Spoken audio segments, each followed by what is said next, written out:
Media का ये narrative था कि हमने जंग करना है, हमने पाकिस्तान को सबक सिखाना है। ओ जी वो जी ये हो गया, पाकिस्तान ने हमारे ऊपर अटैक कर दिया।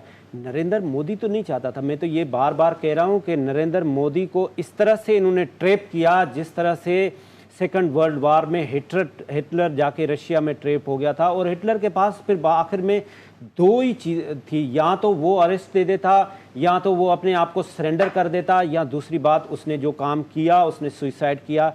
नरेंद्र मोदी के पास अभी दो ही चीज़ें थी, या तो ये सुइसाइड करता या तो ये अपने मुल्क का सुइसाइड तस्लीम करता। ये जो मीडिया जिस नैज पे, जिस कोने में, जिस डार्क एज में उसको लेके चले गए थे, नरेंद्र मोदी ने ये डिसाइड किया कि नहीं, मैंने खुद खुदकुशी नहीं करनी है, मैंने अपना सुइसाइड नहीं करना है, अपने मुल्क का सुइसाइड करना है।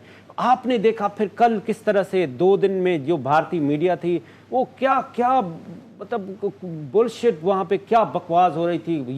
ये कब्ज़ा हो गया, वो कब्ज़ा हो गया, ये कब्ज़ा हो गया, लेकिन वो सारा का सारा झूठ का पलंदा जो उन्होंने लोगों को दिखाया।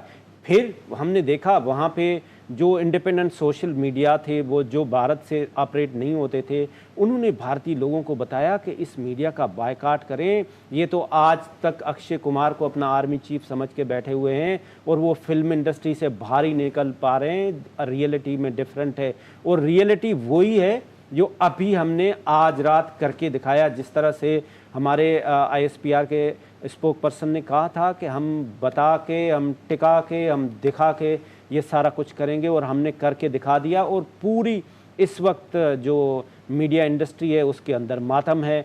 अब उसके पास नेक्स्ट नैरेटिव क्या है, अब आप क्या बेचेंगे? उनके पास बेचने के लिए कुछ नहीं है। वो तो अपने राफेल को समझते थे कि इसके बाद तो हम प्रोटेक्शन है, हमने बुलेट प्रूफ गाड़ी में आ गए, ऐसे समझें कि हमें तो कोई हाथ भी नहीं लगा सकता। अगर हमने किसी ने हमें छोड़ा तो ये तो 5th जनरेशन वारफेयर का टेक्निकल इक्विपमेंट से ये तो तबाह और बर्बाद कर देगा। लेकिन पाकिस्तानी जवानों ने, ख़ास तौर पे एयरफोर्स के जवानों ने उस लेटेस्ट टेक्नोलॉजी को मट्टी में मिला दिया। और हमने देखा कि फिर अब मीडिया जिस तरह से रो रहा है और जिस तरह से ये बता रहा है कि पाकिस्तान तो हमारे न्यूज़ रूम पे भी अटैक करेगा, तो ये इन मीडिया को बनाने वाला भी तो नरेंद्र मोदी है ना। ये मीडिया को इस नहज पे लाने वाला भी ये है जिसने कांग्रेस के खिलाफ पहले यूज़ किया। अपने इलेक्शन कैंपेन में आपने देखा अब की बार 400 पार करके ये इस एरिया तक इसको लेकर आ गए, तो ये इनको भुगतना था।